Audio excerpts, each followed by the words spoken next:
예, 그러면 이제 날짜 함수로 넘어가도록 하겠습니다. 자, 이번에는 이제 날짜 함수 연습에 좀 해보도록 하겠습니다. 자, 오늘 날짜를 구하는 함수는요, today라는 함수입니다. today 하면 뭐 모르신 분은 없겠죠. 이렇게 얘는 인수가 없기 때문에 그냥 가로 열고 가로를 닫아주는 거예요. 이렇게. 여기가 0처럼 보이지만 실제 이게 가로 열고 닫고 그렇게 되는 겁니다. 이렇게. 그리고 이제 이렇게 날짜를 했는데 날짜처럼 안 보이는 이유는 제가 이런 것도 한 번씩 경험 한번 해보시라고 간단한 날짜를 이렇게 해주시면은 날짜 형태가 나오는 거죠. 이렇게 숫자로 돼 있어서 그런 거예요.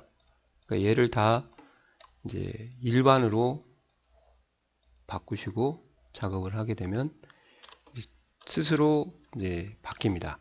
그러니까 이런 거 신경 안 쓰셔도 돼요.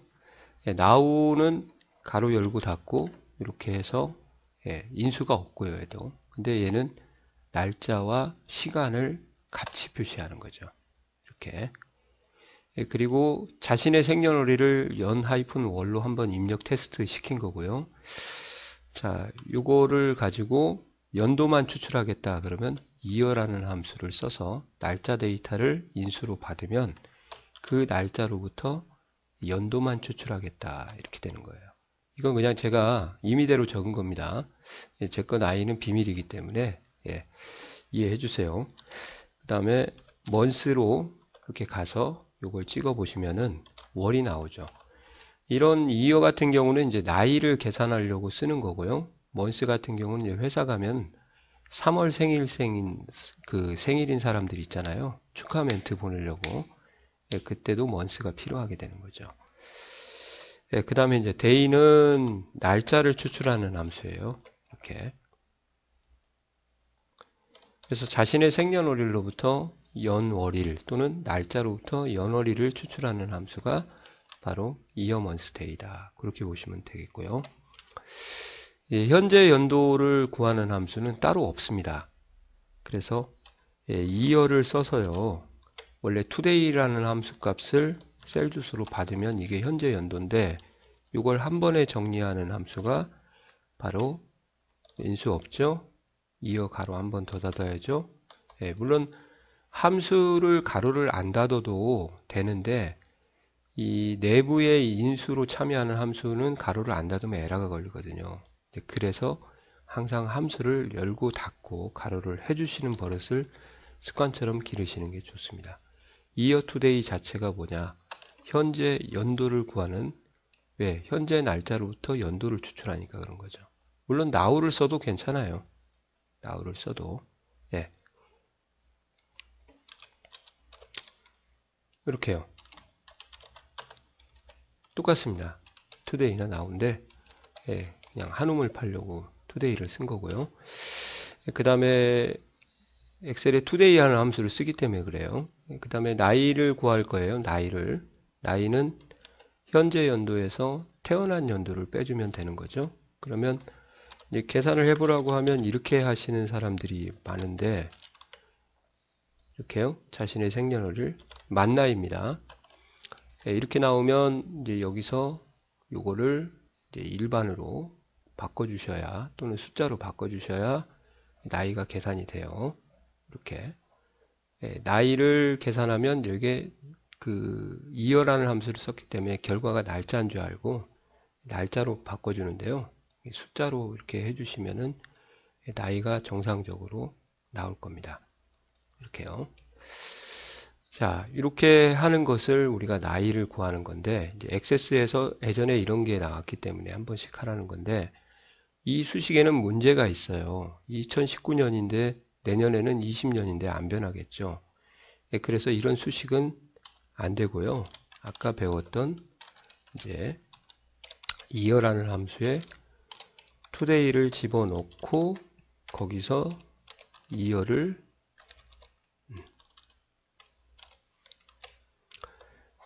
이렇게 해주셔야 여기서 끝나야 돼요. 같이 또 year 안에다 또 이 인수를 집어넣으시면 안 됩니다. 여기서 한 덩어리가 마이너스 앞에서 끝나야 됩니다. 이렇게 하시면 25이 나오는 거죠. 이해 가시나요? 예, 그래야 정확한 수식이 되는 거죠. 2019라고 쓰지 마시고.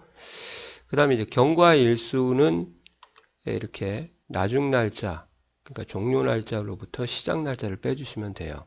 그러니까 현재로 내가 태어나서 며칠이 지났냐 이렇게 되는 거죠. 거꾸로 빼주면 음수가 나오고요. 이렇게 여기다 곱하기 3 하면 이제 본인이 먹은 밥그릇 수하고 비슷할 것 같아요. 그 다음에 시간은 이제 hour, 예, 시간으로부터 여기는 시간이 없으니까 안 되고요. 예, 이렇게 해서 예, 이렇게 해주면 예, 요게 바로 예, 시간 minute 이렇게 해서 이렇게 해주면 여기 minute 여기가 예, second 초예요. 10분초 이렇게 하시면 이제 초는 안 보여지지만 계산하고 있으니까 예, 이렇게 해서 이제 날짜로부터 연, 월, 일, year, month, day, 시간으로부터 hour, minute, second. 이것은 알고 계셔야 됩니다. 꼭이요. today도 알고 계셔야 돼요. 현재 날짜 입력하라고 시험에 나오거든요. 그러니까 이것도 알고 있어야 되고, 특히 이거. 예. 물론 요 나이 계산하는 건 이제 안 나올 수도 있지만 과거에 나왔기 때문에 한번 연습해 보시라는 거죠. 예, 유비무환이라고 보시면 돼요. 자, 이 정도만 하시면 되고 이제 계산식을 한번 해보도록 하겠습니다. 예, 대여 일자가 있고 반납 일자가 있어요. 그러면 대여 일수가 며칠인가 계산해라. 그러면 위에서 배운 대로 계산하면 되는데 여기다 플러스 2를 해주라고 했으니까 플러스 2를 해주시면 돼요. 이건 지시사항은 이제 공단에서 제시를 해주잖아요. 근데 이 플러스 2를 해줘야 됩니다. 이걸 안 해주시면은 망해요. 왜? 그날 9시에 빌려가서 오전 11시 50분에 반납해버리면 하루가 안 되기 때문에 땅 파서 장사하게 되는 거죠. 그래서 이렇게 해요. 종료 날짜 빼기 시작 날짜 플러스 1 이렇게 해주시면 되는 거죠. 이렇게 여기는 이제 대여 금액을 구해라 그러면은 물론 여기에다가 곱하기 500원씩 해도 되지만 이제 이게 없다고 가정하고 대여 일수가 없다고 가정하고 이게 연산순위 때문에 이렇게 해서 더하기 1 가로 닫고 곱하기 대여 일수 이렇게 아니요 무한대 죄송합니다 500 이렇게 하는 게 이제 대여 금액이 되는 거죠. 그러니까 이러한 날짜의 연산을 가지고 이제 시험에서 물어보시면 이렇게 계산해라 그러면 지금처럼 이렇게 구현할 수가 있어야 됩니다. 이건 트레이닝이고요. 자, 이번에는 조금 더 복잡한 걸로 한번 가보도록 할게요. 자, PC방이나 주차요금 다들 아시죠? 그래서 주차요금을 어떻게 계산하는지 시작 시간이 있고 종료 시간이 있습니다. 그러면 사용 시간은 종료 시간에서 시작 시간을 빼줘라. 그러면 는 종료 시간 빼기 시작 시간. 오, 선생님 시간에서 시간을 빼줘도 되나요? 됩니다. 날짜에서 날짜를 빼주는 것처럼 결과가 시간으로 나오기 때문에 됐죠? 그러면 이제 여기 사용 금액도 한번 구해 볼게요. 사용 시간인데 오타가 있네요. 사용 시간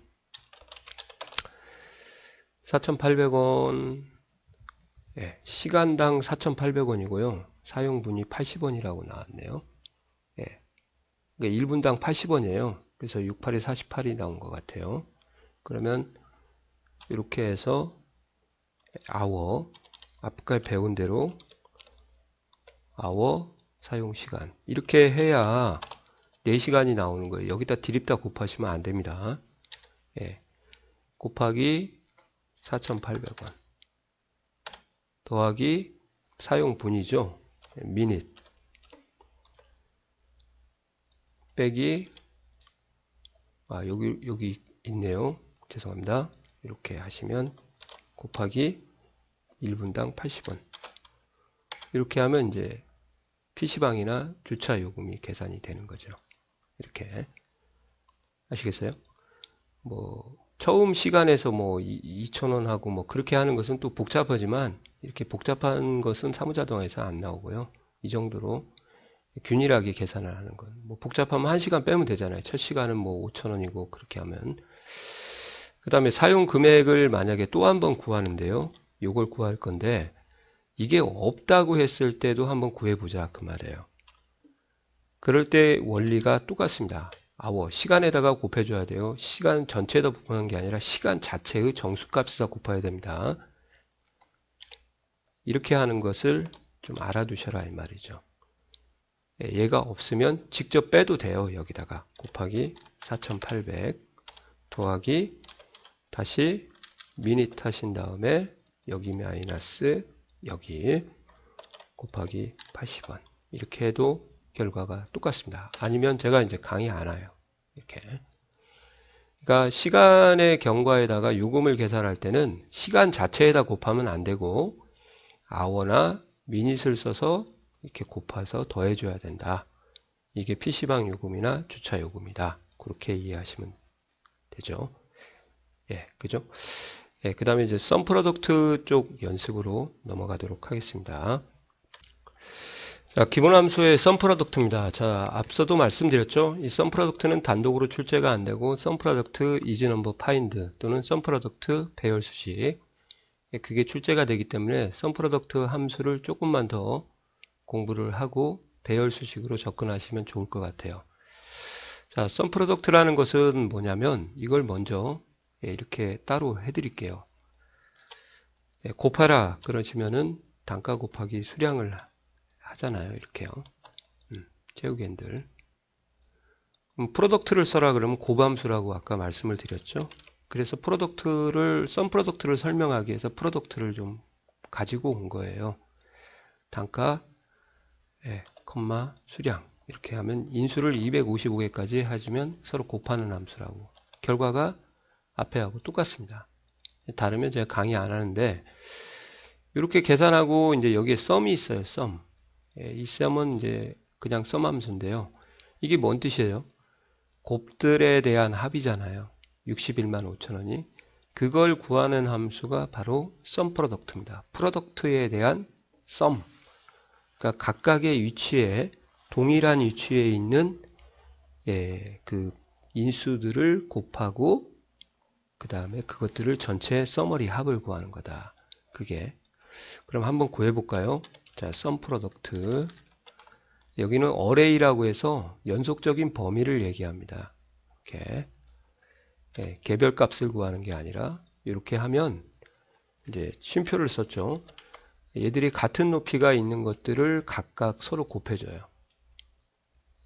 본인이 걱정 안 해도 돼요. 지가 알아서 스스로 찾아갑니다. 대신에 높이가 다르면 에러가 나오니까 그것만 좀 조심하시면 될 것 같아요. 자, 이런 식으로 해서 찾아 들어가기 때문에 이제 이렇게 해서 계산이 되고 이 계산한 값을 또 전체 합으로 시그마로 이렇게 처리를 하는 거죠. 그래서 가로 닫고 엔터를 치시면은 이렇게 값이 나오죠. 61만 5천원이라는 게. 요거 이렇게 중간 과정 없이도 구할 수 있다는 거죠. 근데 이제 이렇게 하셔도 돼요. 썸 프로덕트를 하시고요. 보세요. 단가 범위 잡고 어차피 곱이니까 이렇게 분리해도 각각의 인수를 곱하는 건데 이렇게 이런 형태로 배열식으로 서로 곱해도 각각의 위치가 같은 위치에 있는 걸 곱하게 되거든요. 그러니까 이 곱하기를 넣어도 계산은 동일하고 인수를 이렇게 서로 분리를 해도 계산이 동일하게 됩니다. 왜? 곱들에 대한 합이기 때문에 그런 거죠. 이렇게. 그래서 이런 식으로 표현하는 것을 차후에 배열 수식에다가 이제 적용할 거예요. 요거보다는 요거죠. 그래서 곱들의 합이기 때문에 곱을 각각의 인수를 곱해도 되는구나. 물론 안 되는 경우도 있지만 문자일 때는 이렇게 이런 경우는 이제 이렇게 활용을 하겠다. 배열 수식에서 이렇게 해도 똑같다. 그죠? 이렇게 하면 이제 되겠습니다. 자, 썸 프로덕트는 뭐 이 정도 하시면 될 것 같고요. 계수함수도 넘어가서 짧으니까 같이 마지막으로 해드리도록 하겠습니다.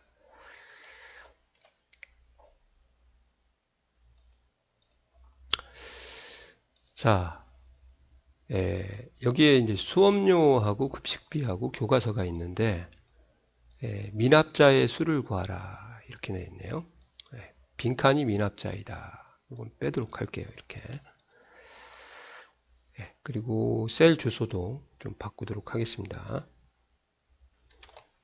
자, 여기에서 빈칸의 수를 세는 거예요. 빈칸의 수. 빈칸이 미납자이기 때문에. 그럼 미납자 수를 세라 그러면 빈칸의 범위에서 빈칸을 세는 것이 카운트 블랭크입니다. 그래서 한번 볼까요?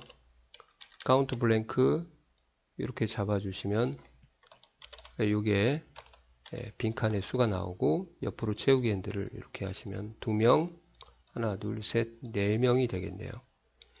반대로 이제 납부자의 수를 구하라 그러시면은 빈 셀을 제외하고 문자가 입력되어 있는 셀을 세야 되거든요. 숫자 카운트는 못 씁니다. 왜요? 카운트 자체는 이제 그 앰퍼샌드 저기 숫자만 세기 때문에 문자를 못 받기 때문에 다 문자잖아요. 그죠? 그래서 카운트 A를 써서 범위를 이렇게 잡으면 빈 셀을 제외하고 숫자 문자를 세기 때문에 이렇게 납부자 수가 자동으로 나오게 되는 거죠. 이렇게요. 전체 인원수는 이제 조심하실 게 이 범위를 잡으면 안 되고 성명을 잡든지 학번을 잡든지 이렇게 잡아야 전체 인원수가 나오는 겁니다. 이해 가시나요? 이렇게 하는 것들이 이제 카운트 블랭크, 카운트 A, 카운트. 여기서는 이제 사실 카운트 A는 못 쓰는 거고, 그죠? 이걸 아예 지워버릴까요? 그리고 앰퍼샌드를 쓰는 이유는 뒤에다가 만약에 뭐 명을 결합을 시켜라 그러면 큰 따옴표로 열고 항상 앰퍼샌드 앞에는 함수로 마무리를 짓고 결합을 시켜줘야 됩니다. 인수가 피연산자가 함수가 돼야 돼요. 이 안에다 쓰시면 안 된다고 제가 말씀을 드렸죠. 이렇게 하면 에러 걸려요. 이렇게 하시는 것까지 하시면 이제 명을 결합할 수 있으니까 앰퍼샌드는 그냥 빼도록 할게요. 한 번씩 그냥 보시면 되겠습니다. 이게 이제 개수까지 저희가 다 끝난 거예요. 그래서 기본 함수는 여기까지 마무리를 하고 프리퀀시는 제가 특강으로 실은다고 그렇게 말씀을 드렸죠. 왜? 공단 샘플에는 없기 때문에. 그래서 여기까지 해서 기본 함수를 마무리 짓도록 하겠습니다. 자, 수고하셨습니다.